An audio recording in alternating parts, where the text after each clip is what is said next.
Assalamualaikum dan selamat datang ke saluran kami.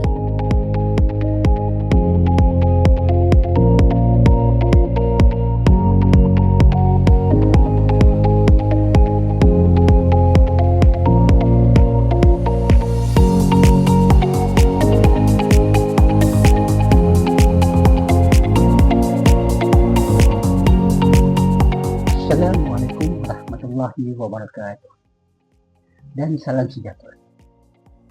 Hari ini saya ingin berkongsi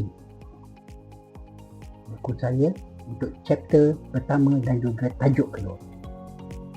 Dalam dunia Tibet, kita sering bercakap tentang kemahiran, kompetensi dan juga kebolehkerjaan.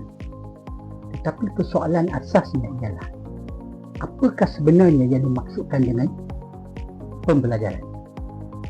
Dan adakah semua proses mengajar itu benar-benar menghasilkan pembelajaran? Topik yang penting ini kerana jika kita silap memahami maksud pembelajaran, pendidikan dan juga latihan, maka keseluruhan pendekatan pengajaran kita juga akan tersasar. Dalam video ini, saya akan mengupas makna sebenar pembelajaran dalam konteks pendidikan dan juga latihan kemahiran, dan merujuk kepada topik kedua dalam buku saya bab 1, pendidikan dan juga latihan sebagai asas kemanusiaan. Pertama sekali, kita perlu faham bahawa pendidikan dan latihan bukan sahaja pilihan tetapi juga hak asasi manusia. UNESCO menegaskan bahawa setiap negara bertanggungjawab menyediakan pendidikan kepada rakyatnya. Manakala ILO, International Labour Organization, pula menjelaskan bahawa pendidikan dan latihan meningkatkan kemahiran dan juga pendapatan serta mengurangkan risiko kemiskinan di setiap negara yang melaksanakan. Bahagian paling penting dalam topik yang saya nak kupaskan ini ialah pemahaman bahawa pembelajaran ialah proses berterusan yang membina kepada perubahan tingkah laku. Perubahan ini berlaku dalam 3 domain, iaitu domain kognitif. Kita tahu bahawa domain kognitif adalah berkaitan dengan pemikiran dan juga kefahaman individu. Afektif iaitu berkaitan dengan emosi, perasaan, sikap dan juga nilai-nilai murni.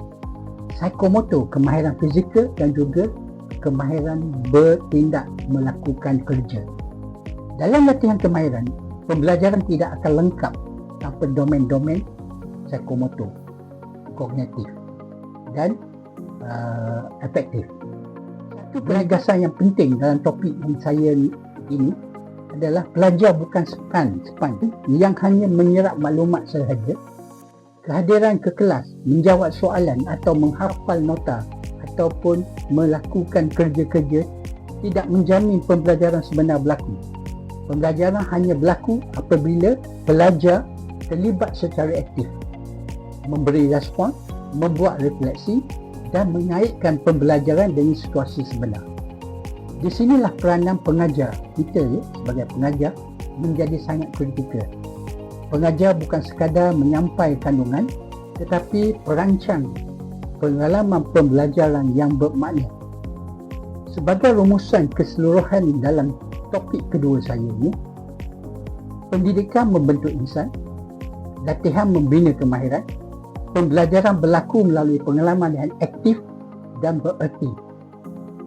Dalam konteks Tibet, kejayaan pengajaran tidak diukur melalui berapa banyak yang diajar, tetapi melalui sejauh mana pelajar berubah dari segi pemikiran, sikap dan juga tindakan mereka. Jika kita benar-benar mahu melahirkan tenaga pekerja yang kompeten, adaptif dan beretika, maka pengajaran kita mesti berteraskan pembelajaran aktif, pengalaman sebenar dan juga pembangunan insan secara holistik. Terima kasih kerana menonton.